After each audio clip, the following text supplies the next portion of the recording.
আসসালামু আলাইকুম। প্রথমবার বানিয়ে এত সুনাম পেলাম, আজকে আপনাদের সাথে শেয়ার করব চট্টগ্রামের ঐতিহ্যবাহী পিঠা। প্রথমে 2টা পাকা কলা ভালো করে মেশ করে নিব। আপনারা চাইলে চামচ বা হাত দিয়ে মেশ করে নিতে পারেন।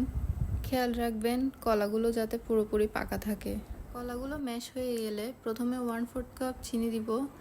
আপনারা চাইলে সাদা চিনি ইউজ করতে পারেন, গুঁড়ো ইউজ করতে পারেন, আমি এখানে লাল চিনি ইউজ করেছি। তারপর দিয়ে দিচ্ছি 1/2 টিস্পুন বেকিং পাউডার আর সামান্য লবণ। পিঠা যেন সুন্দর ফ্লাফি হয় তাই এখানে বেকিং পাউডার ইউজ করলাম। সব কিছু সুন্দর মতো মিক্স করে অল্প অল্প করে চালের গুঁড়ো দিয়ে দিব। আমার চালের গুঁড়োটা ভেজা চালের গুঁড়ো, তাই আমার একটু বেশি লাগছে।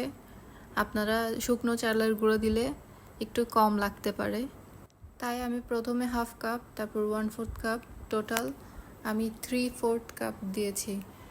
তারপর চালের গুঁড়ো দিয়ে ভালো করে মিক্স করে নিব যাতে কোনো লাম্পস না থাকে। মিক্স হয়ে গেলে তারপর সামান্য ঘি দিব সুগন্ধির জন্য। তারপর 1/4 কাপ নারিকেল দিয়ে ভালো করে মিক্স করে নিব। সব কিছু ভালো করে মিক্স হয়ে গেলে 15 থেকে 20 মিনিটের জন্য রেস্টে রাখবো।